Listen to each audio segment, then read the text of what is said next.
yang terjadi ketika lapisan dinding rahim atau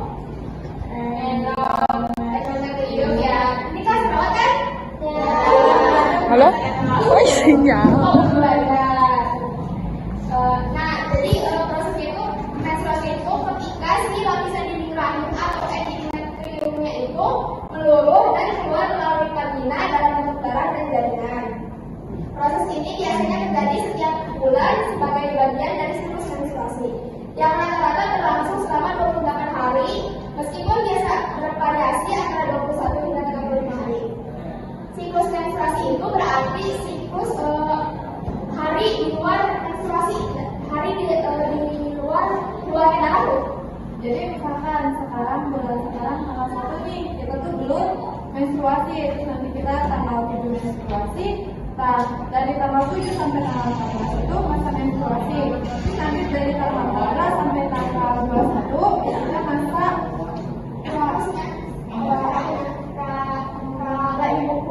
ovulasi. Terus nanti dari tanggal 21 sampai tanggal 1 selanjutnya itu disebut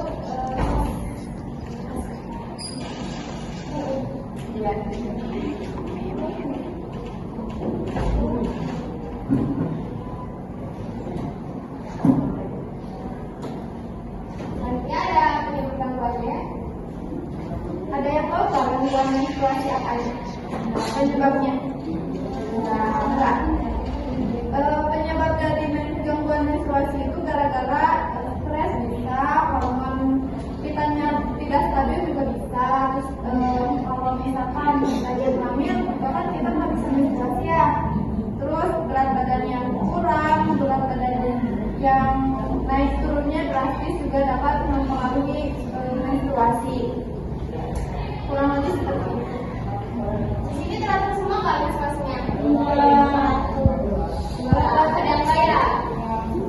Terus di sini ada cara mencegah dan mengatasi gangguan pada menstruasi, yaitu pola hidup sehat, olahraga teratur, mengendalikan stres, jaga berat badan, terus pantau siklus menstruasi dari kebiasaan tidak sehat, perhatikan penggunaan obat atau kontrasepsi, memeriksakan kesehatan secara rutin, kebutuhan cairan dan tidur, waspadai gejala tidak normal. Itu cara mencegahnya. Jadi kita tuh harus hidup lebih sehat lagi biar menstruasi kita lancar lagi, tidak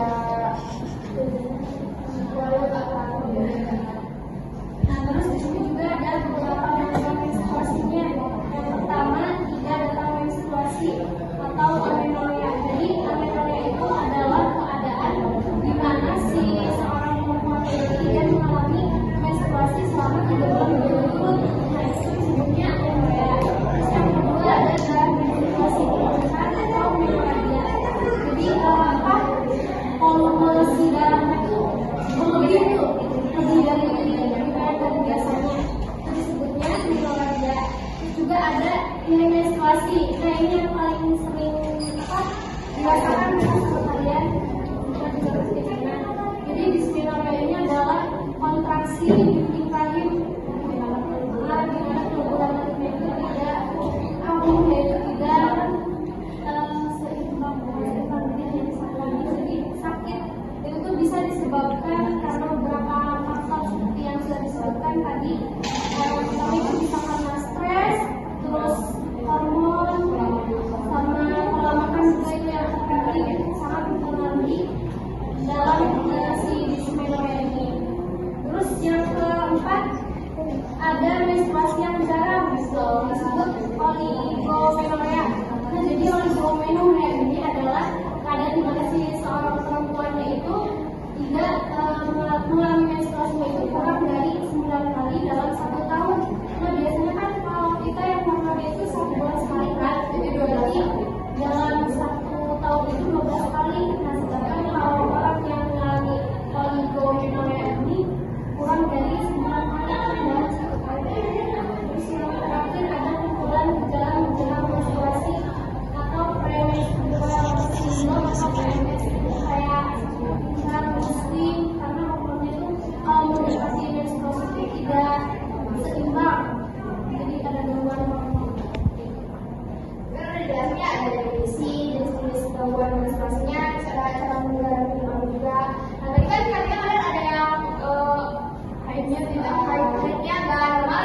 aku gitu.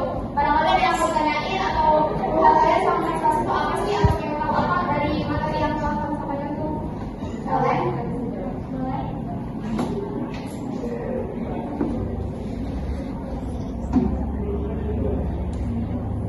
Apa-apa tanya aja.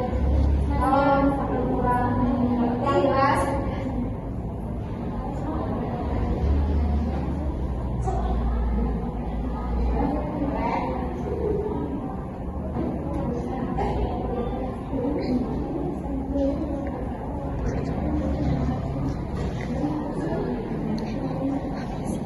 Nanti saya sebutin nama dulu ya.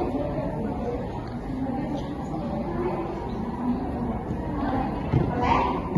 Apa penyebab oligomenorrea?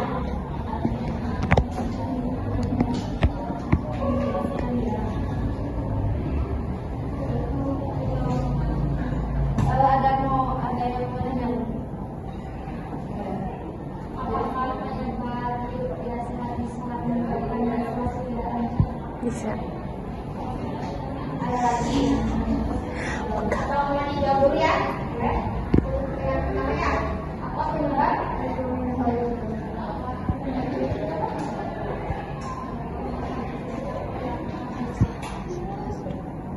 Nah, jadi penyebab oligomenorrea itu sangat banyak ya penyebabnya, mulai dari karena ketidakseimbangan hormon dalam tubuh, tapi yang paling sering dan paling pemicu yang paling ini dia adalah stres yang berlebih itu bisa menyebabkan oligomenorrea. Karena kalau stres itu kan pasti menyerang ke semua gangguan, menyebabkan gangguan lain. Kalau stres itu bisa berdampak. Jadi yang menyebabkan itu stres.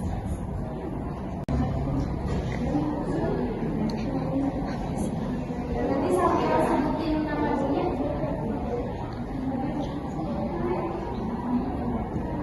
Boleh? Apa penyebab oligomenorrea?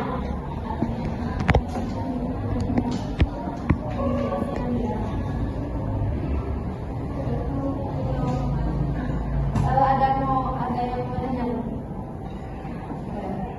Apakah penyebab biasa bisa menyebabkan menstruasi tidak lancar? Bisa. Ada lagi? Kalau mau dijawab dulu ya. Oke. Yang pertama ya. Apa penyebab oligomenorrea?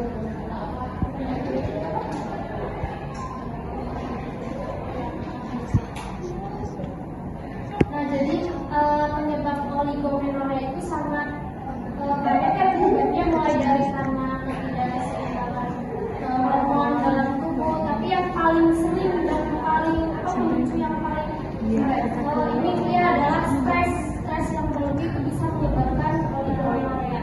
Karena kalau stres itu kan pasti menyerang ke semua gangguan, menyebabkan gangguan lain. Kalau stres itu bisa berdampak. Jadi yang menyebabkan itu stres.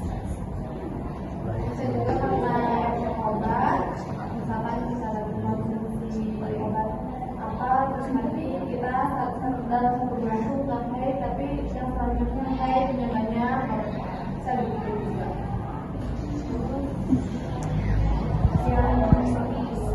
Yang pertanyaan kedua kan, apakah pola hidup sehat tidak sehat bisa menyebabkan menstruasi tidak teratur ya? Jawabannya bisa, karena misalkan kita sekarang minum kayak pola misalnya yang manis saja, itu juga bisa ke kitanya juga nggak mempengaruhi hormon. Kan kayak makanan pedas gitu kan, suka tuh makanan pedas, makanan manis, makanan minyak itu makanan-makanan kayak gitu kan udah jelas sehat ya. Apalagi kalau dikonsumsinya secara berlebihan. Nah itu sedikit banyaknya pasti mempengaruhi ke hormon kita. Sedangkan hormon itu yang sangat berpengaruh dalam menstruasi kita, siklus menstruasi.